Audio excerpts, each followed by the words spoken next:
Hello everyone and welcome to WhatCulture Gaming. I'm Josh and sorry to be the bearer of bad news, but Bethesda has just delayed two huge games out of 2022. That's right, sadly, Arcane Austin's Redfall and Bethesda Game Studios' Starfield have been both delayed to the first half of 2023. This, of course, comes as a little bit of a shock because both of these titles had release dates pretty much set in stone, at least in the case of Starfield. That title was supposed to come out on the 11th anniversary of Skyrim, releasing originally on the 11th of the 11th, 2022. Meanwhile, Redfall, the vampire-themed multiplayer game from Arcane, was supposed to drop so soon in September. Now, Bethesda didn't say too much about these delays, but in a press release they did say, quote, "We've made the decision to delay the launches of Redfall and Starfield to the first half of 2023. The teams at Arcane Austin, who are in charge of Redfall, and Bethesda Game Studios, who are in charge of Starfield, have incredible ambitions for their games, and we want to ensure that you receive the best, most polished versions of them. We want to thank everyone for their excitement for Redfall and Starfield. That energy is a huge part of what inspires all of us every day and drives our own excitement for what we are creating. We can't wait to share our first deep dive into the gameplay for both Redfall and Starfield soon. Thank you for your support." So yeah, as they referred to there, we hadn't actually seen any proper gameplay for either of these titles. We saw our best look at Starfield last year, but even that was just a cool looking cinematic and we don't know how that thing is going to play or really any of the details. Now that was strange for a game that was about 6 months out, but still, the fact that it had that release date set in stone had a lot of people, including myself, kind of thinking that everything was going to be okay.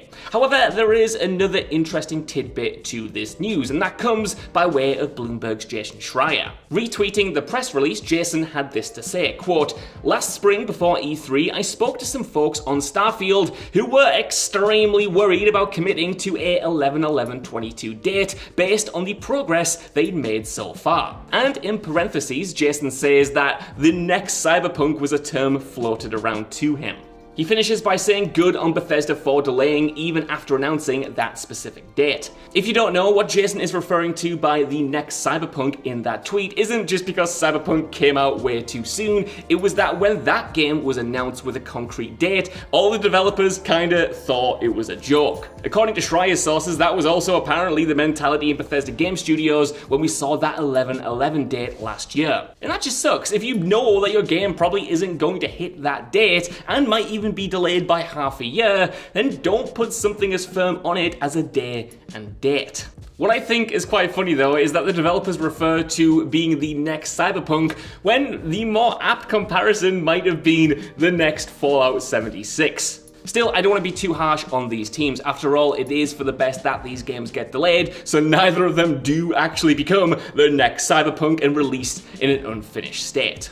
We want both of these titles to be as good as they can possibly be. Hell, I'm incredibly looking forward to both of these, especially what Bethesda Game Studios have been cooking up since they launched Fallout 4 all the way back in 2015. That was 7 years ago. That's gonna be 8 years by the time this thing actually releases. That's just crazy to me. Yeah, when it comes to Starfield, especially, Bethesda are absolutely in need of a hit. Their reputation over the past few years has, well, it's lessened to say the least. They're not quite where they were at the start of last generation, which was just like at the very king of all third-party devs.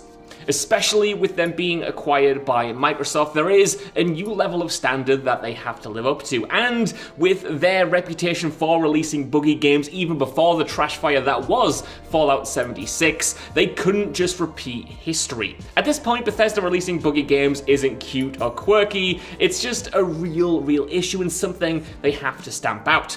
Of course, the delay doesn't mean that there's going to be no bugs at all for Starfield, but it is a step in the right direction in my opinion, the fact that they actually will delay the game rather than release it in a buggy, unfinished mess. Like I said, they have something to prove. They were once at the very top of the pile, and now other RPG makers have kind of come in and stolen their limelight. With Starfield being the first IP of theirs in decades, it needs to succeed. Redfall, on the other hand, looked promising as well. well. We didn't know too much about it because Arcane were juggling a lot of projects, including Deathloop, which came out last year, but they do have an incredibly solid track record.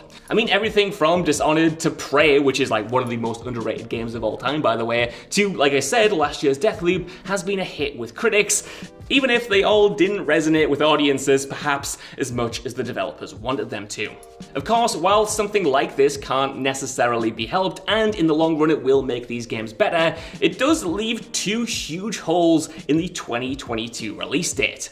Other big hitters for this year have already been shifted to 2023, like the upcoming Legend of Zelda Breath of the Wild sequel. Others, like God of War Ragnarok, are slated for 2022, but again, we haven't really seen much of that either, so it's unclear if it is going to hit for this year or repeat what happened to Horizon Forbidden West last year and get shifted to the first half of 2023. And I don't want to be apocalyptic, but I wonder if history does repeat itself and we get a February 2023 that was just as packed as February 2022.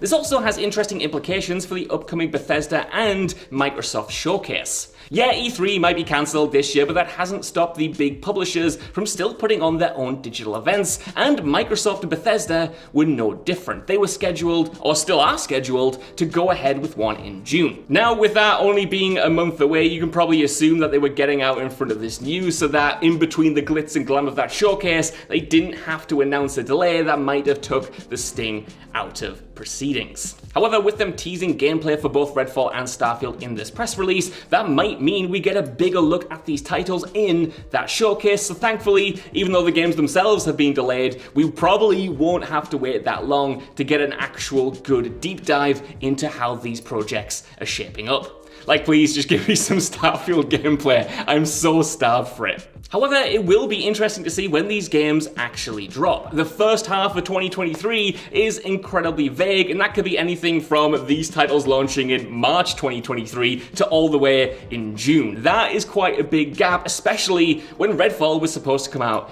in September. I guess we can only see how they go and hope for the best. So, I want to know what you guys think down in the comments below. Were you looking forward to both of these games? And what do you think about this delay? Also, while you're down there, let me know what you're looking forward to for the rest of 2022. Like I said, that lineup is kind of sparse, and quite selfishly, I just want to know what I should be keeping my eye out for, because the two games I was looking forward to have been thrown over there. Like this hat.